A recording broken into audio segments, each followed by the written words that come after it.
For the first time in history, China has overtaken the United States as the largest destination for Canadian crude oil shipped by sea. Is this merely a short-term adjustment or a signal that the United States is losing its central role in North America's energy supply chain?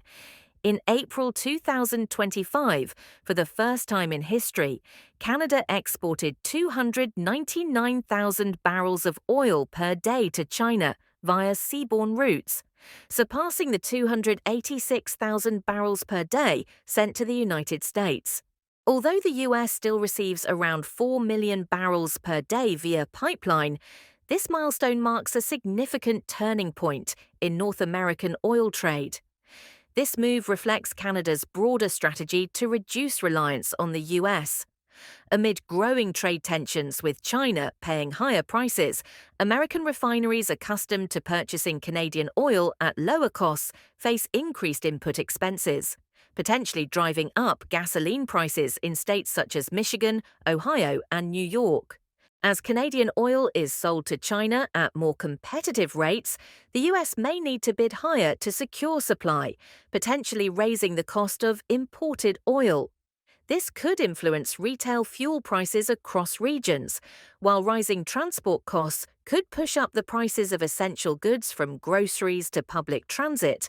President Trump's controversial remark referring to Canada as America's 51st state, along with a threat to impose a 10% tariff on Canadian oil imports, has sparked widespread concern among Canadian leaders and business owners. The comments have not only escalated diplomatic friction, but also prompted Canada to re-evaluate its economic dependence on the US, especially in the energy sector. Since 2024, Canada has actively pursued a trade diversification strategy, seeking new export markets, including China, India, and South Korea, in an effort to mitigate geopolitical risks. This approach aims to safeguard oil exports, bolster national energy security, and enhance Canada's bargaining power in international trade. The policy offers long-term stability for Canada's economy, particularly for resource-rich provinces like Alberta. However, if US-Canada trade relations continue to deteriorate, related industries such as oil extraction, logistics, and refining could face disruption with implications for employment, regional tax revenue, and the local cost of living. In May 2024, Canada completed the expansion of the Trans Mountain Pipeline, also known as TMX, a project costing 34 billion Canadian dollars that tripled capacity for transporting oil from Alberta to the port of Burnaby, British Columbia. TMX now provides Canada's first major direct export route to the Pacific, allowing shipments by tanker to Asian markets. China has become the largest user of this route, surpassing the US in terms of seaborne oil imports. TMX delivers clear benefits: thousands of jobs created during construction and operation, and expanded access to international markets for Canada's energy sector. Strategically, Canada has reduced its dependence on US pipelines and pricing, strengthening its global energy position. However, the project has faced significant criticism for its environmental impact and implications for Indigenous rights. Environmental groups have raised concerns about the risk of oil spills and harm to marine ecosystems. While several Indigenous communities have voiced opposition, citing infringement on their ancestral lands. As competition from China drives up Canadian oil prices in the US, American refinery profit margins are under pressure. The threat of losing access to low-cost Canadian oil has raised alarms in states such as Texas, California, and across the Midwest. If Canada accelerates development of LNG and offshore oil projects in regions like Newfoundland, the US risks losing its central role as Canada's primary energy importer. American consumers may experience rising fuel prices, which could impact household expenses and the broader economy. The global chip race is intensifying as nations tighten control over semiconductors and alliances. What happens when chips become political weapons? The US has declared that Huawei's AI chips, Ascend 910, 910B, 910C, and 910D, may breach export laws if used anywhere in the world. The Commerce Department claims these chips contain American origin technologies, even though no specific evidence has been released. China objected, warning of legal action against entities enforcing the sanctions. Beijing called it a trade power misuse that risks disrupting global supply chains and widening tech divides. Tighter sanctions may limit AI hardware access, especially for small US firms relying on foreign partners. Startups using cloud platforms tied to Huawei risk non-compliance. Consumers could face slower AI rollouts, reduced innovation in smart devices, and higher costs for services like translation and virtual assistants. On a high-stakes trip to the Middle East, former President Trump urged Saudi Arabia to invest up to $1 trillion in America's semiconductor and AI industries. The proposal grew from an initial $600 billion ask to $1.2 trillion aimed at closing funding gaps amid US budget strains.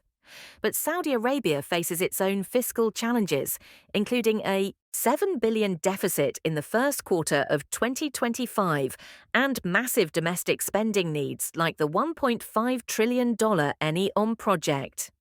This casts doubt on how much support it can offer to US tech. If successful, the deal could boost US chip production, lower electronics prices, and create jobs in states like Arizona, Texas, and Ohio. Without funding, the US risks falling behind Asia, keeping costs high for devices and limiting AI access for students and small businesses. China is responding to US pressure by massively increasing its domestic semiconductor investments. By 2025, it plans to spend over $38 billion, with a new national IC fund worth $47.5 billion already in motion. Beijing is prioritizing R&D and production through companies like Huawei, supported by cheap financing, just 1.9% bond rates compared to over 4.4% in the US. As China becomes more self-reliant, American access to certain low-cost chips may shrink. US device makers could face higher prices for core components, rippling out to consumer electronics and home appliances. Over time, fewer US exports to China might hurt sectors like cloud computing and semiconductors, key job providers in California and Oregon. There's also concern that a tech bifurcation could slow global standards, leading to fragmented platforms and poorer user experience. The US is sending hundreds of thousands of NVIDIA's advanced Blackwell AI chips to Saudi Arabia and the UAE via startup Humane. Saudi Arabia alone will receive 18,000 chips to power a planned 500-megawatt AI data center. The effort aims to bolster ties and compete with China's growing influence in the Gulf. But offshoring. So many high-end AI chips may temporarily tighten domestic supply.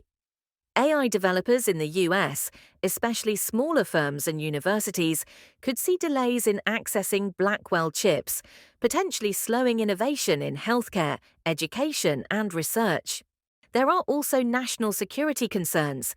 If these chips are repurposed or leaked to adversaries, the US could face long-term strategic vulnerabilities in AI and defense sectors. As new tariffs take effect, American businesses are facing mounting cost pressures. Could current trade policies push the US economy toward a new crisis? Jamie Dimon, CEO of JP Morgan Chase, has warned that new tariffs are steering the US economy toward a period of stagflation, high inflation paired with slow growth. Talks, calling them overrated, Ottawa quietly accelerated its diversification agenda. According to Bloomberg, Canada increased its non-US export volume by 18.2% year-over-year as of the first quarter of 2025, with bilateral trade flows to the EU rising 27% under CITA, and a fresh framework with the UK nearing completion. Carney's post-meeting statement made no mention of compromise. It highlighted growth. "Our trade with the US is substantial, but not singular," he said. Behind the scenes, Canadian officials were finalizing logistics upgrades at Halifax and Prince Rupert ports to accommodate expanded Asia-Pacific routes, and preliminary talks with India and South Korea were underway. As the Wall Street Journal noted, Canada's share of global lithium exports jumped 42% in just 8 months. A strategic move aimed at reducing US bargaining power over critical minerals. While the US was engaged in parallel trade fights with China and the EU, Canada sidestepped the chaos and broadened its foundation. The message wasn't shouted, but it was